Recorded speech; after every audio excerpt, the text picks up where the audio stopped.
and a very, very warm welcome. My name's Chris, and this is my YouTube channel, Gull Perch Flyer. We're up here at Bolt Head Airfield, and just doing a bit of a revamp on the channel, putting in some new bits and pieces, putting a face to the channel, which is mine, which you may not find all that attractive, but I'm kind of stuck with it, and short of using some artificial intelligence or an emoji or some sort of avatar, YouTube prefer the real face, and so this is it, and this is my real face. Just checking on RAF Bolt Head as it stands today. As you can see in the picture, Salcombe is in the background and the runways are visible there. Here is a picture from 1944, and just down below in the centre is the two B-17s. Here's an overlay of the RAF Bolt Head runway as it is today, with the wartime runway marked out with the yellow lines. And back again to the this is a 1942 image of the two runways at RAF Bolt Head.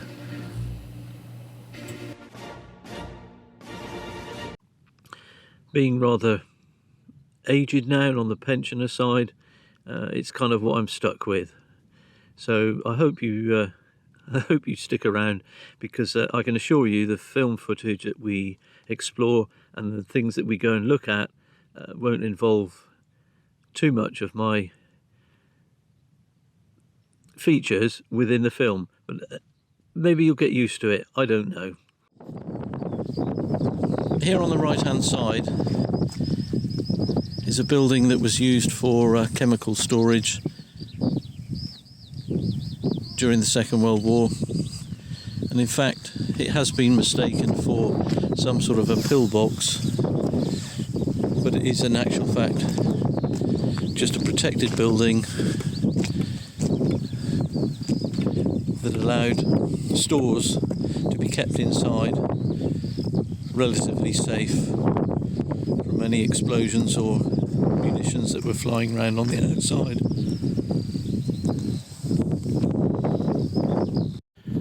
So, as we continue the look at this World War II structure, we'll have a peek inside if we can get the camera in, and just have a little bit of a look there. A little bit tricky to see, but it was in fact a small arms ammunition store, as listed on the Air Ministry drawing. We'll just have another look around this side and see if we can peek in here. Oh, la la. And there's a little bit of a... Oh dear, I don't want to drop the camera, I'll be in deep doo-doos then.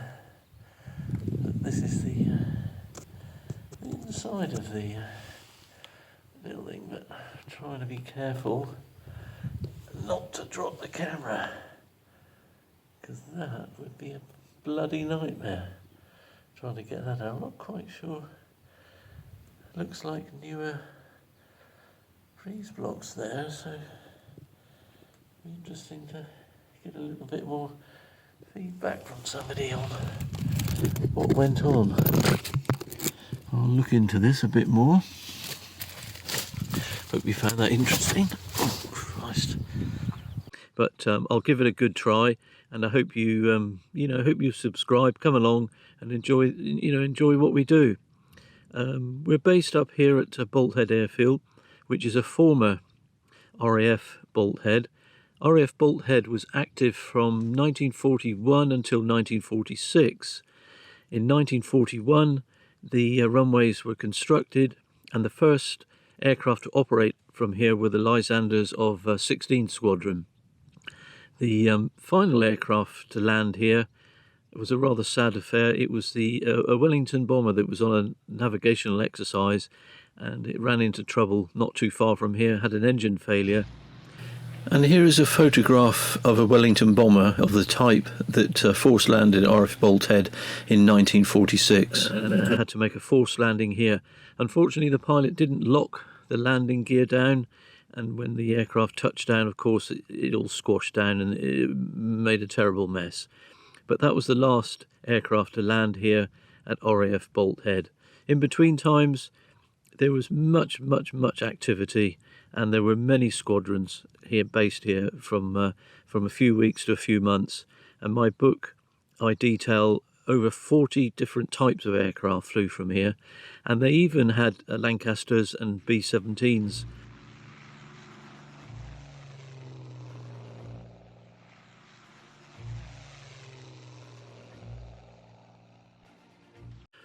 Coming into land here to refuel, to drop off injured crewmen and so on.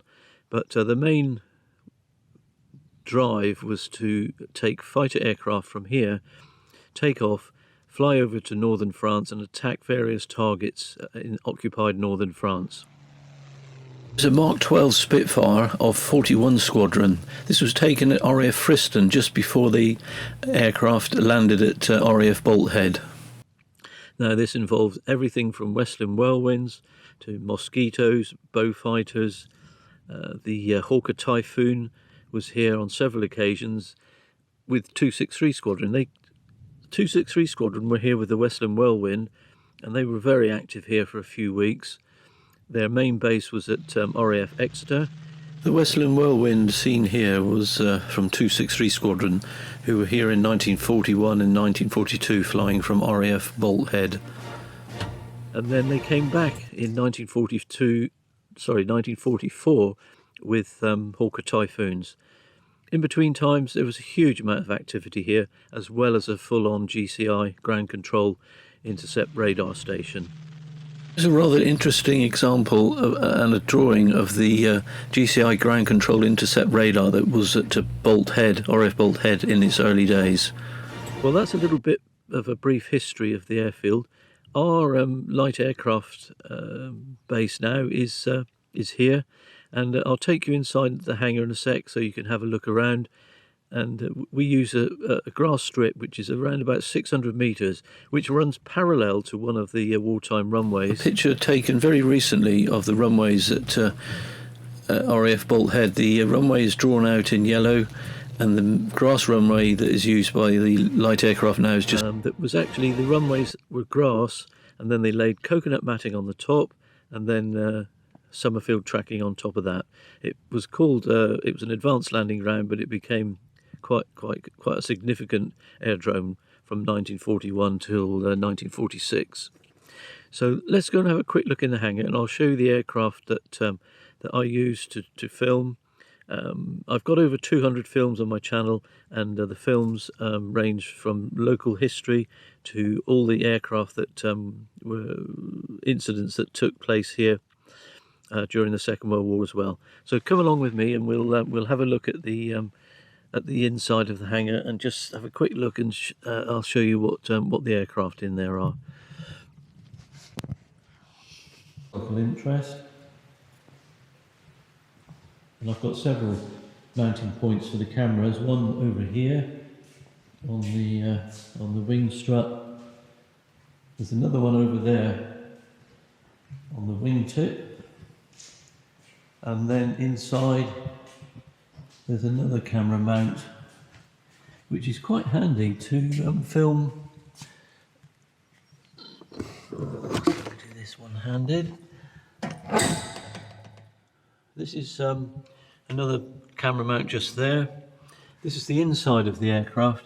It's a very basic 1946 aircraft, so the panel is fairly basic, not too much electronic bits and pieces. This aircraft has no electric start, so the aircraft is needs a swing on the propeller here to start it. There are a couple of batteries behind the back seat which power the radio and the GPS in there. I've got one GPS up there, and then another one which will go there. and then there's two radios, and over there's what's called a transponder, which is just there, and that is something that's quite handy when you're flying in controlled airspace and air traffic ask you to send out your so they give you a special code, and then you send out a signal, and the antennas for that is just down there. Am I getting it in camera? It's just down there. So that's the aircraft.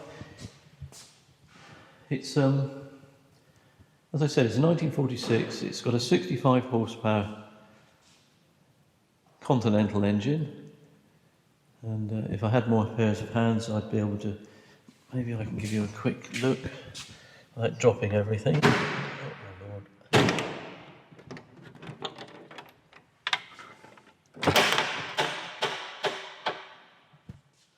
So that's the engine in there.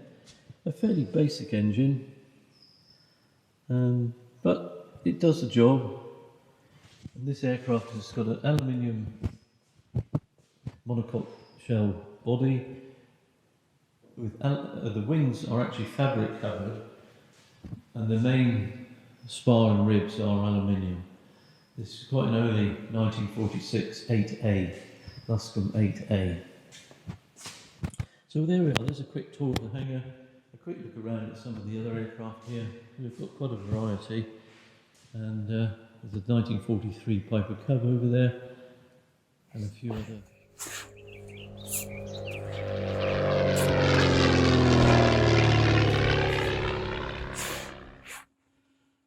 Well, what a lovely day. Just waiting for my mate Fat Dave to turn up. We're going to go and do some filming with this new 360-degree camera. Oh, hang on a minute. Excuse me. Hello? Where are you? Pardon? You've got a problem? What's the problem? You've got a flat tyre? Really? And you've called the AA? You haven't?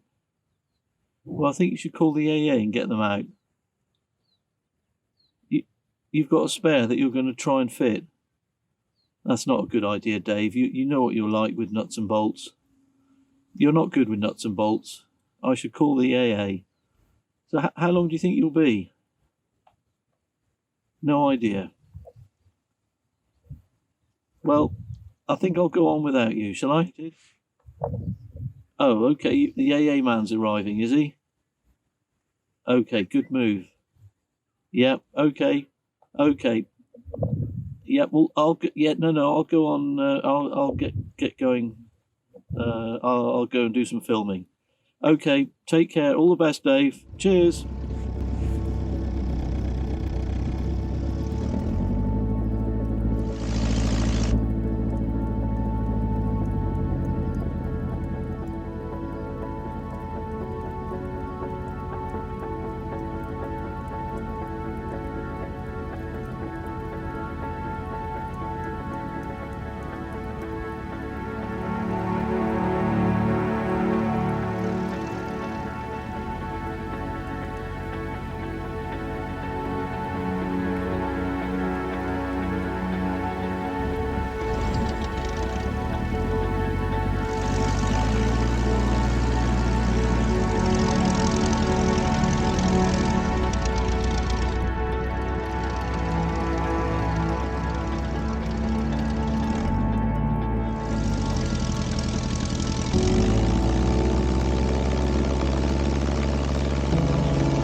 Well, we're just taking off from Bolt Head Airfield, the former RAF Bolt Head. This active runway is slightly to one side of the wartime runway, and as we lift off here, you look back at the Cold War bunker, and just off to our left, looking at it, is the wartime runway. So the wartime runway came all the way out here, fairly well stopped around about here, and then but all the hedges were removed, so the approaches and taking off was fairly clear.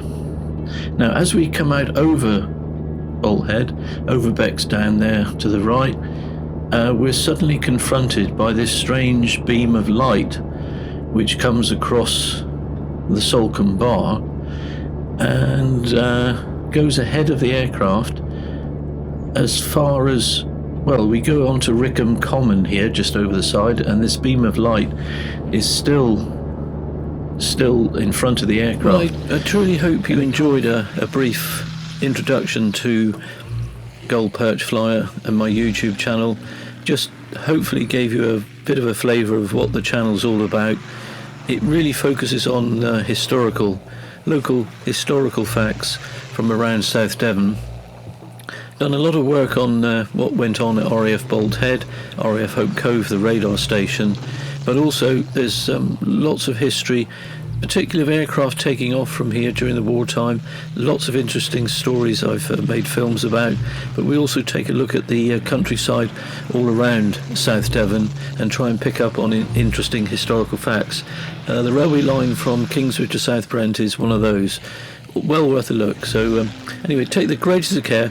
All the very best. Cheers for now.